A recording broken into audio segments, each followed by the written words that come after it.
Have you ever seen one of those life hack videos and you discover something that you never knew existed, but it's always been there and it blows you away?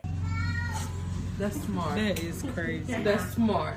This is exactly how I felt whenever I learned some basic money hacks that eventually allowed me to become a millionaire. Sadly, these are money hacks that my parents should have taught me or I should have learned in school, but I didn't. I had to learn them the hard way. Now, the good news is that you don't have to learn these money hacks the hard way. Oh, no. I've done all the hard work for you, so you get to learn from my mistakes. So today, I'm gonna share what these money hacks are so that you can start implementing them in your financial life today. These money hacks will help you save money, build wealth, and start investing into your financial future. Are you ready to find out what they are? Let's go.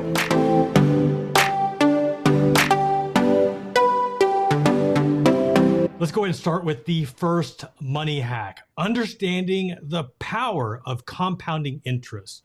Now, you might not think that compounding interest is a money hack, but those that understand it, that truly understand how powerful it is,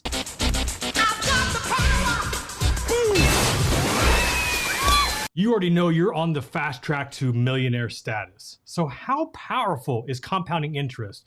Well, arguably one of the smartest men that ever lived, Albert Einstein, is credited saying that compounding interest is the eighth wonder of the world.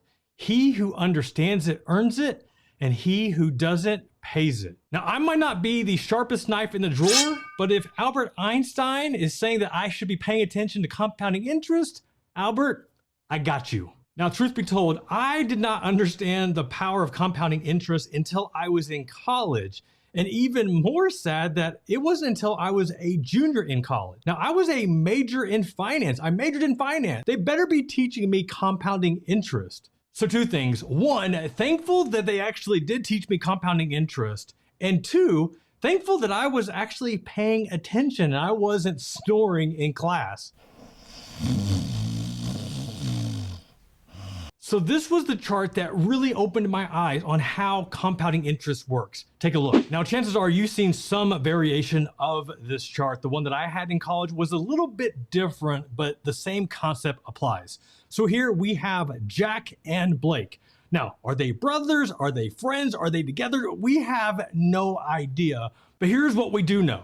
Jack started investing at age 21 and he is putting in $2,400 per year. For whatever reason, Jack decides he doesn't want to invest anymore, so he stops contributing at the age of 30. Jack, I don't know what's going on in your personal life, but I hope that you're okay and you start investing again soon. And then you have Blake. Blake's a bit of a procrastinator, but he decides to make up for lost time. He doesn't start investing the $2,400 a year until the age of 30, but he does so for the next 37 years till the age of 67. Now, in this scenario, we're assuming that they're making 11.6% return comparable to the S&P 500. So quick recap here, Jack, he started at 21, stopped at 30, so he has put in $21,600 of his own money. And not to be outdone, we've got Blake, who makes up for lost time and puts in $91,200. Now, I'll never forget when the professor showed us this chart in my college class because the next question was, who has the most money at 67? And I remember this because my response was something like, seriously, who has the most money?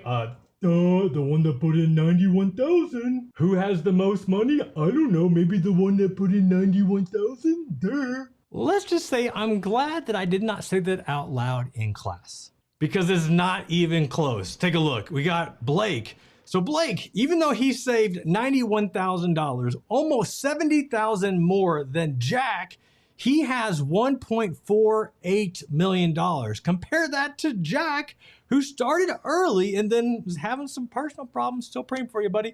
But even because he started early, he has $2.5 million.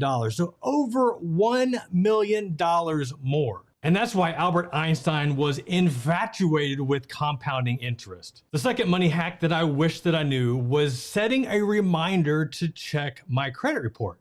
Actually, not even a reminder. Somebody, please tell me to check my credit report. Nowadays, you have no excuse not to set a reminder because it is stupid easy. All you have to do is this. Hey Siri, remind me to check my credit report. Okay, added to reminders. Now, the reason that you might want to do this is because it's reported that 34% of all Americans have an error on their credit report.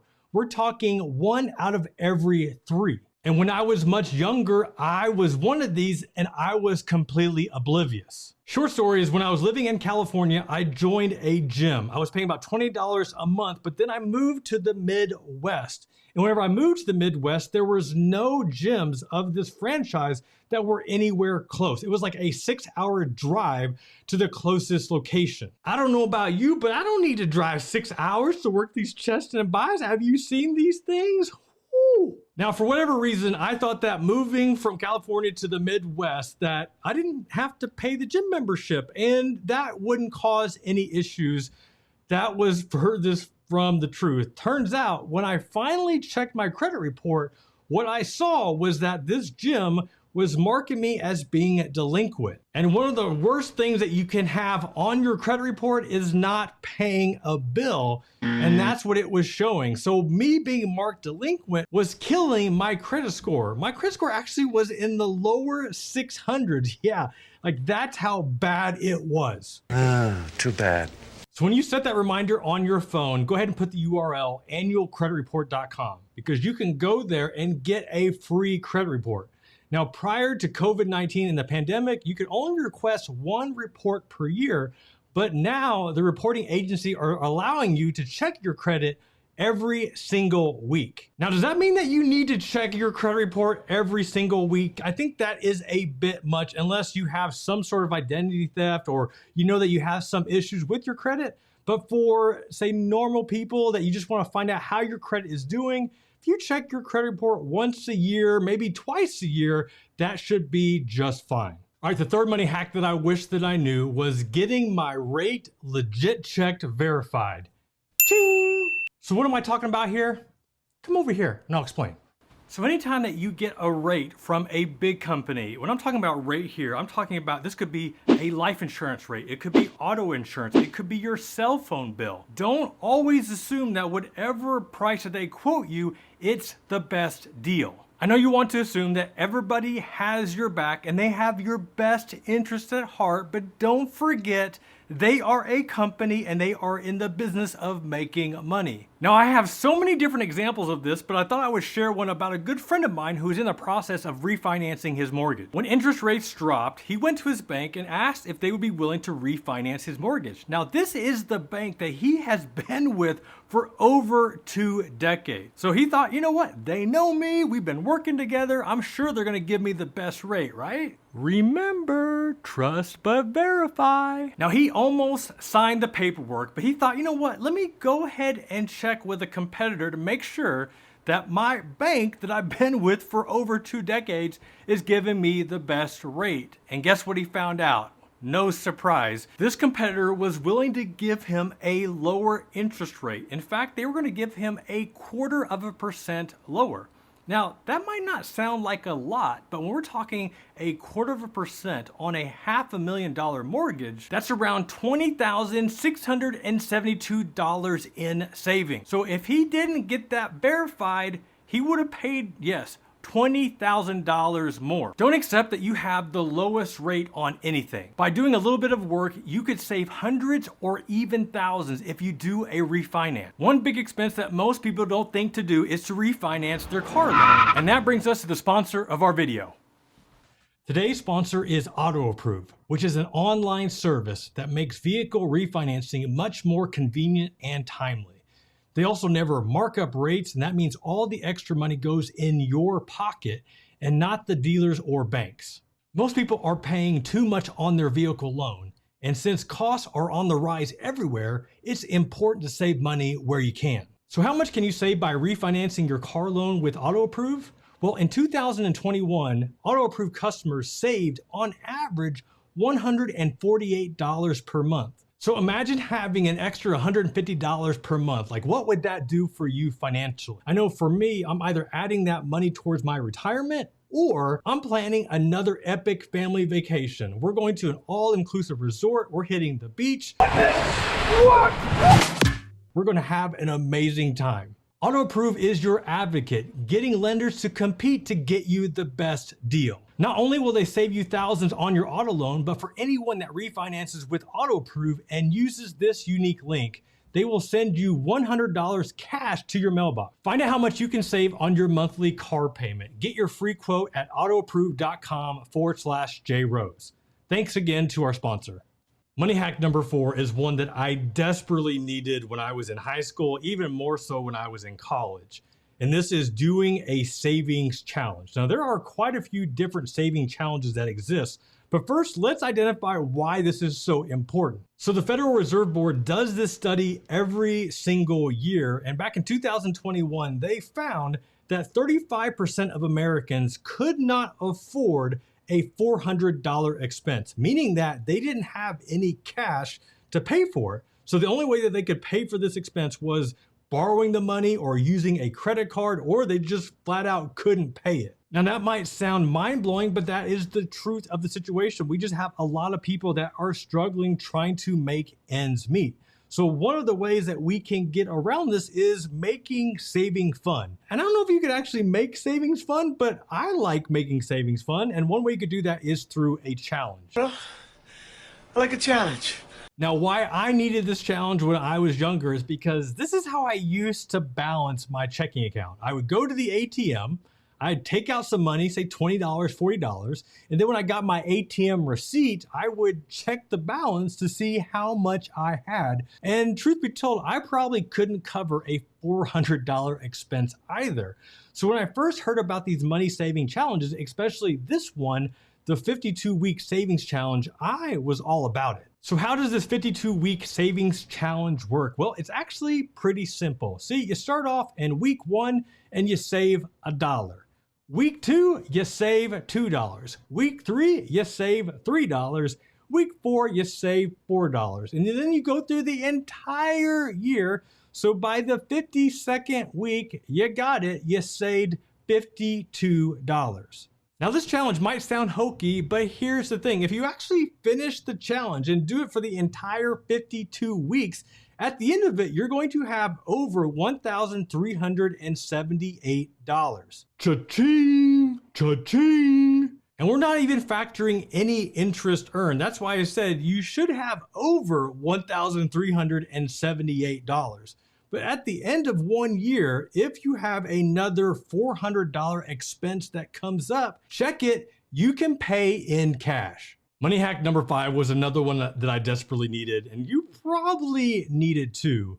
And this is simply unsubscribing, getting stuff out of sight, out of mind. What am I talking about here? So it is reported, and these are smart people that are reporting this. Scientists are reporting this. I'm a scientist, you're a scientist. Scientists report that 87% of Americans, all Americans, make impulse purchases. Oh, is that shocking to you? Think about it. Last time that you went to a grocery store, you're getting ready to check out, you see the candy bars over here, maybe you see some gum over here, you see some chips, you see a Mountain Dew. Next thing you know, you just loaded up with 1,700 grams of sugar before you even left the parking lot. Now, there are a lot of factors that will influence you on making impulse purchases, but one of the biggest factors is seeing it, being around it, having it be in your face. So that's why if you don't want to make an impulse purchase, out of sight, out of mind. And what that simply means is unsubscribe. So if you are getting email, you can go to your email and check it, report spam, or you can unsubscribe from all the marketing emails that you get. Maybe you signed up for an SMS service, so you're getting texts on the latest deals. Block it, mark it as spam. Stop getting the latest deal. There's also a ton of free services that you can sign up for that will take all of your email, and anything that is marketing or spam, they will automatically unenroll you. Because if you don't see it, you're not tempted to buy it. Unsubscribe. I unsubscribed yesterday. But don't unsubscribe to the channel. Oh, no. I would actually prefer you to subscribe to the channel. That's okay. Just unsubscribe from all those marketing emails. Thanks. These are just a few of the money hacks that I wish that I knew when I was in high school and in college. Things that I wish my parents, maybe my teachers should have told me. Maybe they did tell me and I wasn't listening. I know I listened to my finance professor, so there was that. But yes, these money hacks can make you a millionaire if you're willing to listen, willing to do the work, and actually make it happen. Once again, I want to thank our sponsor, AutoApprove, for sponsoring this video. Until next time, this is Jeff Rose reminding you that it's your money, it's your life, and only you can make it awesome. Until then, peace.